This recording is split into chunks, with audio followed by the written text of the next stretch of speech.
Donc, Lectio Letalis, tout un titre. Oui, ça veut tout simplement dire lecture tueuse. J'avais hésité à l'appeler Ne me lis pas, mais j'avais peur de l'effet que ça pouvait avoir sur l'inconscient des gens et qu'ils fassent vraiment ce qu'on leur dit. Déjà, quand on voit la couverture, c'est quand même très... C'est quelque chose qui fait un peu peur. On se dit, là, où est-ce qu'on va arriver? Alors, la couverture a une histoire. Dans ce livre, est-ce que pour simplifier, je fais le pitch tout de suite? Ouais. Bon, le pitch. Donc ça commence dans une maison d'édition parisienne, très prestigieuse. Vous avez un jeune assistant d'édition qui a 20 ans, qui croque la vie à pleines dents, qui va être papa, qui est heureux, qui travaille sur son premier manuscrit pour retoucher le texte, pour faire émerger un titre. Et au bout de 200 pages, il se tranche les veines avec un cutter. Le problème, c'est que c'est le troisième assistant d'édition qui met fin à ses jours de manière inexplicable en travaillant sur le même manuscrit. Ce que je veux dire par inexplicable, c'est pas de lettre d'adieu, pas de suivi psychiatrique, pas d'intention suicidaire manifestée, bref, pour les policiers, un vrai mystère. Et en plus, ce fameux manuscrit qui aurait tendance à pousser à mourir disparaît.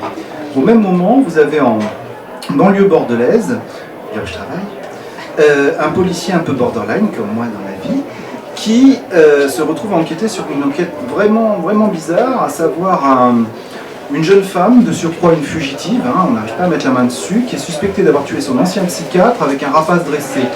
Pour vous donner une idée, les blessures ressemblent un peu à celles qu'on ferait avec d'énormes pinces à sucre pour arracher la gorge, vous voyez ? Et c'est surtout une enquête où il s'aperçoit que ces fameuses enquêtes, on vous demande de travailler à minima, de ne pas aller jusqu'au bout. Il sent qu'on flirte avec un scandale ou avec un truc explosif, donc il enfonce en interne quelques portes, et il découvre que cette jeune femme est en réalité la seule survivante d'un suicide collectif survenu 10 ans plus tôt en Gironde, au sein d'une secte qui prétendait avoir retrouvé la trace de la langue adamique, le langage des anges, celui qui permet de prendre possession de l'âme. Je vous ai rien spolié, c'est 20 pages. Donc, comme vous l'avez compris, il y a des rapaces qui attaquent les hommes. Et moi, comme ma marque de fabrique sur mon premier livre, c'était le réalisme policier, pour faire du réalisme, il m'a fallu des spécialistes. Donc je suis allé voir Patrick Mercier, qui a longtemps travaillé au Puy du Fou, qui est un fauconnier, qui actuellement exerce au Château des Milans, la demeure de Joséphine Baker en Dordogne. Je suis allé le voir, je lui ai dit bonjour, j'aimerais savoir quel rapace peut tuer l'homme, comment on le dresse à tuer l'homme, et surtout comment ça se passerait. Et donc on a travaillé là-dessus, lui et moi, avec des oiseaux existants, j'ai passé un stage, etc. Et le seul oiseau qui peut tuer l'homme comme ça, froidement, c'est une harpie féroce. C'est un oiseau très particulier. Outre le fait de ses dimensions incroyables, il vit en Amazonie, c'est un oiseau qui a le visage d'un homme. C'est amusant de voir que la bête qui est capable de tuer l'homme lui ressemble quelque part. Et surtout quand il attaque, il a la particularité de pousser un cri qui ressemble à des hurlements de bébé. Voilà, et donc cette couverture, quand Belfond me l'a fait, ils avaient mis d'abord un aigle, qui était très beau.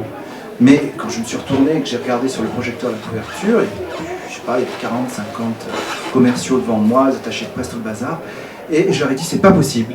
C'est pas possible, c'est pas mon oiseau. Et bien ils ont refait et ils ont mis une harpie féroce, authentique oiseau, sur cette couverture. Donc très flippante. Oui, on peut avoir peur. Oui, c'est interdit en France, cet animal. Il faut que par des trafics pour l'avoir.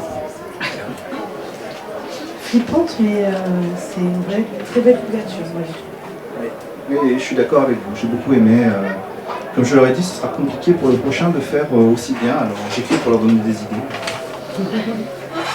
Dans ton livre, il est question également de manipulation d'esprit, hypnose. Pourquoi tout ça? Alors, on part sur une thématique. Mon premier livre, il était très policier, il était sur la misère. C'est en réalité un livre sur la misère. Celui-ci, je voulais absolument parler de la manipulation de masse. Je veux dire, moi, ça me révolte. Aujourd'hui, quand on écoute la radio, quand on parle avec quelqu'un, quand on allume la télé, on ne se dit pas qu'est-ce qu'on veut me dire, mais qu'est-ce qu'on veut me faire croire ou me faire penser. Et ça change tout. Donc, effectivement, c'est un livre sur la manipulation de masse. Mais là on spoil beaucoup, là.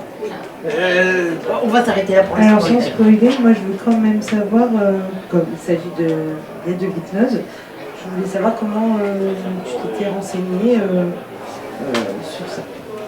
Alors, il y a plusieurs choses. Est-ce que tu as été d'ailleurs, tu disais peut-être? Non, mais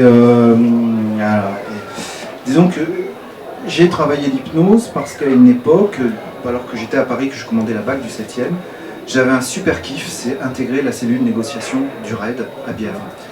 Et donc j'avais un dossier qui allait bien parce que j'avais un DEA de criminologie, parce que j'avais un diplôme de graphologie, parce que j'étais passionné d'hypnose, et j'ai travaillé donc avec la cellule négociation, notamment on peut donner son nom parce qu'aujourd'hui il n'est plus dans la cellule et il fait des conférences avec Christophe Coppen, et eux ne travaillent que l'Ipson ericksonien. Donc j'ai travaillé avec eux l'Ipson ericksonien, dont on se sert dans la police. Je vais vous donner un exemple qui va vous amuser, mais lorsque vous auditionnez un coupable, et que vous lui dites, pour être schématique, est-ce que tu es coupable, et il vous fait non, ben vous savez qu'il est coupable. Et c'est comme ça pour tout, ça. C'est la programmation neurolinguistique. Si on observe les signes de chacun, on apprend énormément de choses. Donc voilà, donc j'avais déjà énormément un espèce d'outillage. Par contre, de là à faire le lectio létalis où les mécanismes sont quand même assez chiadés, je me suis fait aider par un professionnel que je nomme à la fin du livre, qui lui est à la tête d'un institut très puissant en la matière. Et on n'en dit pas plus parce que là, pour le coup, soit il Voilà. Un projet suivant? C'est plus qu'un projet, c'est ce qui occupe toutes mes nuits. Oui, un autre projet où la difficulté après le Lectio, qui a vraiment reçu un accueil très chaleureux des blogueurs, des lecteurs aussi, et des libraires, de tout le monde, c'est de faire quelque chose d'aussi bien et de complètement différent. Donc oui, il y a un projet en cours, je dirais au moins aussi puissant. Je dois en être à un tiers et moi-même je me dis, je suis même pas sûr que mon éditrice va accepter cette folie-là, mais j'ai bon espoir. Qu'est-ce qui t'a amené à l'écriture? Je crois que l'écriture a toujours été là. Elle avait été là avant la police. Voilà. Alors, au départ, le premier bouquin, c'est parce que j'en avais assez. J'étais conseiller technique sur des films, Le Petit Lieutenant de Xavier Beauvois, Les Témoins de Téchiné. Je fais même de la figuration, je casse une porte, magnifique. Enfin, peu importe. Le premier livre était fait pour combler ce fossé que je trouvais en littérature et aussi à la télé entre le quotidien passionnant que je vivais et les pontifs qu'on voulait sortir avec les flicards alcooliques déchirés, avec les passages à tabac, les prostituées, toujours la même sauce. C'est plus ça du tout aujourd'hui, ça évolue très vite, la police, on est à 100 lieues de ça. Le deuxième, c'est vraiment un refuge. Alors là, je m'en cache pas, c'est vrai que la police évolue, je ne vais pas en parler ici, c'est vraiment difficile. Et moi, c'est mon refuge. Moi, c'est ma thérapie, c'est mon outil, c'est écrire. Voilà. Et celui-ci est un refuge, le prochain est une nécessité, donc voilà. Il se passe dans la région, celui-là, en tout cas, et on s'y retrouve bien quand on connaît bien la région, enfin le département, on est à fond dedans, quoi. Eh bien, c'est un engagement que j'avais pris ici il y a 2 ans.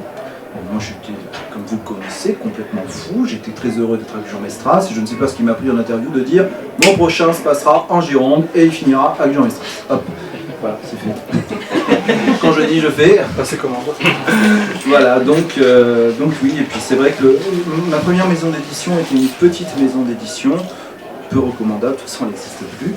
Et c'est vrai que mon lectorat était très très très girondin et j'avais envie quelque part de remercier des gens qui avaient partagé l'aventure du premier livre en faisant une histoire un peu plus pour eux. Quoi. Voilà. Eh ben, c'est super bien réussi. Merci. Bonne continuation. Merci à vous. Vous avez Merci. Pourquoi ce titre? Et comment tu en es venu à donner ce titre à ce livre-là? Alors, il est passé par une somme de titres considérable. Initialement, le manuscrit que je garde dans un besace, quoi, il s'est longtemps appelé Le diable m'avait dit qu'il n'existait pas. J'ai voulu quelque chose de plus simple, parce qu'après on rentre dans le marketing, dans tout ça. Alors, moi j'avais le fantasme de lire ce livre, de toute façon on rencontrera une grosse maison d'édition, il sera traduit en plusieurs langues, enfin, j'étais un peu dans mon kiff, quoi. Et donc je me suis dit, ce que je reproche, c'est quand il est traduit dans d'autres langues, je trouve que ça donne pas du tout. Un très beau titre en français, sur le traducteur en espagnol, en italien, en tchèque ou je sais pas quoi, c'est moche. Donc je me suis dit, tu vas mettre un titre en grec ou en latin, comme ça on ne le bougera plus quoi qu'il arrive. Pour l'instant, ce livre n'est pas traduit en langue étrangère, mais il a ce titre, Lectio Létalis. Voilà. Alors, c'est vrai qu'à Belfond, ils ont été formidables. C'est vrai que c'est un peu un paradis pour un auteur. On avait eu dans l'idée de l'appeler Ne me lis pas. Mais on s'est dit, finalement, mon éditrice m'a dit, j'ai mis 2 mois avant de réussir à prononcer le titre du livre, mais t'as raison, ça doit coller. Donc puis allons-y. On a du mal. Le prochain, ce sera pareil. J'ai beau tourner autour du pot, je crois que j'adore faire des titres où j'invente des mots. Quoi. Merci. Merci beaucoup. Merci. Merci. Merci.